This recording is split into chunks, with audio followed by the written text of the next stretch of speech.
Prince Philip, Duke of Edinburgh, was born on the 10th of June 1921 on the island of Corfu, Greece. His birth into the Greek and Danish royal dynasties was disrupted at a very early age, when at 18 months old his family were exiled from their native homeland. Despite this initial turmoil, Philip was able to gain a distinguished education, completing his studies in France, Germany, as well as the United Kingdom, where he would strike up a relationship with then 13-year-old Princess Elizabeth. Having joined the Royal Navy aged 18, Philip would continue to communicate with the young princess as he gained distinction in both the Mediterranean and Pacific fleets. Finally, after regular contact and falling in love with Elizabeth, her father, King George VI, granted the handsome prince permission and approval to marry his daughter in 1946. Philip would abdicate his Greek and Danish royal titles to become what was known as a naturalized British subject, and by embracing his grandparents' surname of Mountbatten, would marry Elizabeth on the 20th of November 1947. Having served as a consort to the British monarchy for their wedding to his death in April 2021 at the age of 99, makes Prince Philip the longest ever serving consort in history. Having such a decorated education, life and career, as well as being a symbol of strength and support for Her Royal Highness Queen Elizabeth II, one may wonder why the consort decided to focus his attentions on flying saucers. It's been confirmed now after his death that the Duke of Edinburgh was a keen subscriber to the sci-fi quarterly magazine Flying Saucer Review, which was created in 1955. Not only was this regular reading for the prince, he was also known to have a massive collection of books, novels, and potential artifacts relating to the UFO anomaly. Discussions, reports, and analysis would spark his interest and lead to numerous hours of study for the seasoned royal, whose enthusiasm for the subject is reported to have originated from his uncle, Lord Louis Mountbatten. The former Governor-General of India, Lord Louis, had written an official report on a UFO event that took place in February 1955 at his Broadlands estate in Romsey, Hampshire. According to the report, the unidentified object was spotted by local bricklayer Fred Briggs and was described as being similar to that of a flying disc.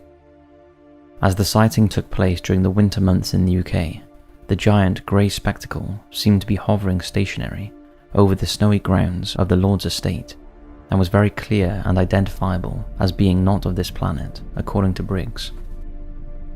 Shockingly, this was not the end of the close encounter, as it changed from being a mere sighting to an actual physical battle between the bricklayer and what appeared to be a man dressed in overalls and close-fitting hat or helmet.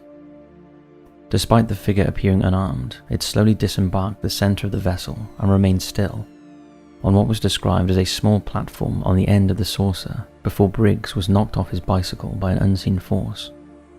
The power of the strike proceeded to pin him to the ground as the human-like creature stood in watch, before eventually reboarding the ship and taking off back into the skies above. After being briefed on the occurrence at his estate, Mountbatten decided to draw up a conclusive record of what happened by meeting and discussing the encounter that befell Mr. Briggs, as well as visiting the site himself.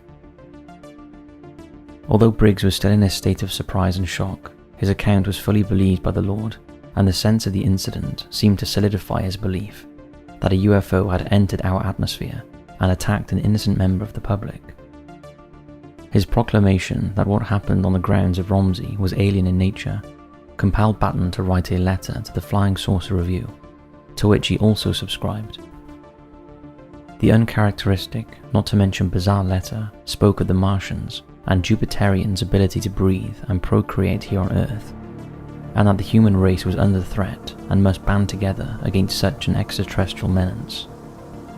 His belief and intention of a possible battle for our planet was further exemplified in a 1962 letter to the Ministry of Defence's scientific advisor, Lord Solly Zuckerman. Mountbatten wanted assurance that his concerns were recognised by the government and intelligence agencies. However, when told that UFOs were no major interest and of little threat to society, he decided to put his anxiety to one side for the sake of his sanity. This did not deter his nephew from continuing the pursuit of UFO crafts and the mysteries of the cosmos. If anything, the fact that the initial report by Mountbatten was kept under wraps until his death in 1979 only added to the conundrum and excitement for Prince Philip. Over the subsequent years that followed, the Duke would continue to research, investigate, and collect all things related to UFO and extraterrestrial intelligence, up to and including 2019. During the summer, before COVID-19 had struck the shores of the UK, Philip was reported to have spent his time reading a book which is considered to document Britain's Roswell. The book itself was titled The Holt Perspective. Written in 2016 by retired US Air Force Deputy Commander Colonel Charles Holt, it tells the story of how Holt and his men were ordered to investigate the sighting and potential landing of an unidentified flying object in the Rendlesham Forest in December 1980. During the end of the Christmas and Boxing Day celebrations, the group were dispatched to search and identify an unknown craft in the eastern ridge of the wooded area. During the investigation, the group would encounter numerous lights in the sky, which had no identifiable features or markings. As the night progressed, and as the task led into the evening of the 28th, Colonel Holt would observe and report on brightly lit star objects, which appeared to be hovering in the sky for several hours, and could not be explained by any of the battle-hardened men within his unit. The book would do rather well, and would also involve written correspondence to and from the Ministry of Defence, as well as notoriety upon its release. The event struck a chord with Prince Philip, so much so that his then private secretary, Brigadier Archie Miller Bakewell, would speak on a regular basis with co-writer John Hanson, keeping him up to speed on the Duke's enjoyment and progress of the books provided by both men. Hanson, who also wrote the follow-up to The Holt Perspective, was astounded to find out that Prince Philip had accumulated more than 10 of his books, and that his ex-father-in-law had served on the HMS Kelly with Lord Mountbatten for a period of time. Why shouldn't he have been interested in UFOs, said Hanson, when discussing Philip. He even revealed that Prince Charles is interested in it, and Prince William. Although Charles and William are well known for their work and alliances with other charities, events and topics, it's not beyond the realms of possibility that their father and grandfather had passed on his curiosity and enthusiasm for such a phenomenon.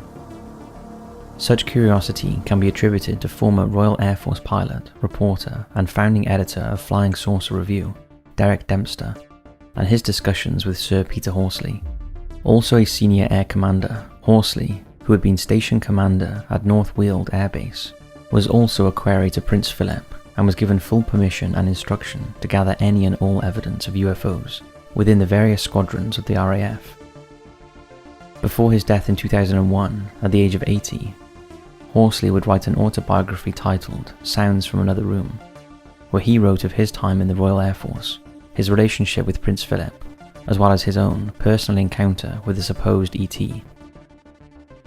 The meeting, according to Horsley, occurred in 1954 during his years as the special attendant to the Duke in London, with an alien called Mr. Janus. The humanoid creature had kindly invited Horsley to a flat in the heart of the capital and could apparently read his mind as well as demonstrate other telepathic mystic tendencies.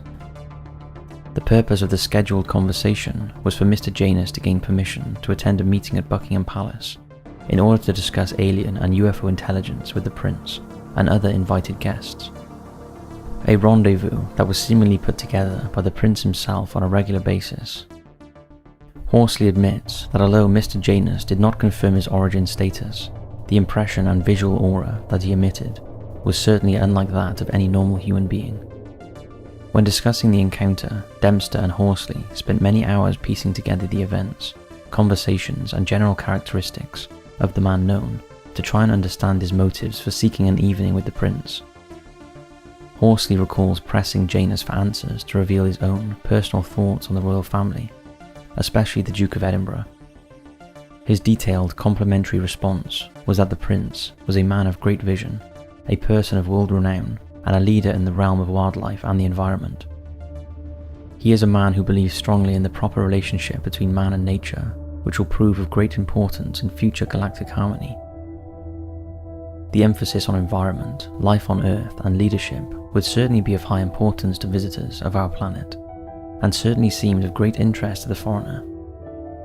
Photographs, letters, and discussion of UFOs, flying saucers, as well as Philip's borderline obsession with the unexplainable, resulted in Horsley stating in the 1997 Daily Mail piece with Dempster that "I believe he was here to observe us." He never saw the man again, nor did he receive an official invite to the palace to join in the secret gatherings, should such a meeting have taken place. Perhaps things would be totally different today. What do you think? Throughout their marriage and personal lives, numerous books, television shows and films have been created to portray and document Prince Philip and Queen Elizabeth, whether it be their childhood, relationships or family events. Author and royal specialist Philip Eade has written a few books on Prince Philip and was astonished to discover his interest in the UFO enigma. His original idea was to write a biography on UFO enthusiasts and occultists who began to rise up in factions across the UK and USA in the years following the Second World War. However, once hearing of Prince Philip's fascination on the concept, he decided to zone in on the Duke himself. In his 2011 book, Prince Philip, The Turbulent Early Life of the Man Who Married Queen Elizabeth II, Eade references the encounter between Horsley and the strange Mr. Janus at the residence in Ealing, as well as Philip's correspondence with like-minded truth-seekers. In the book, it is written that the prince regularly contacted a British UFO specialist and fellow writer named Timothy Good through various letters. Though universally criticised for his work and declarations, Good was reported as being Britain's leading UFO researcher in 1987 by the British newspaper The Observer, and was able to extract a direct quote from the prince on his UFO beliefs. According to the writer, Philip declared in one of their corresponding letters that there are many reasons to believe that extraterrestrials exist. There is so much evidence from reliable witnesses. And so we refer back to the so-called witnesses and evidence providers that Prince Philip alludes to here.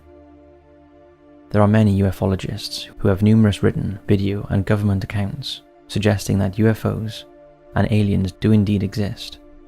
Therefore, we must assume that whatever information was being provided to Prince Philip was either genuine or at least of some significant interest. Many people, especially in his later years, considered Prince Philip to be many things, some good, some bad. However, when one is given an opportunity to dig deeper into someone's life, it is surprising to find out just how similar their interests are to our own, or perhaps even more illuminating. There will certainly be those of a certain generation or belief system who will be shocked and bewildered at the thought that Prince Philip was in fact obsessed with UFOs. This should not deter nor enhance the beliefs and investigative explorations that we conduct ourselves in our everyday life, or that institutions such as NASA aim to achieve.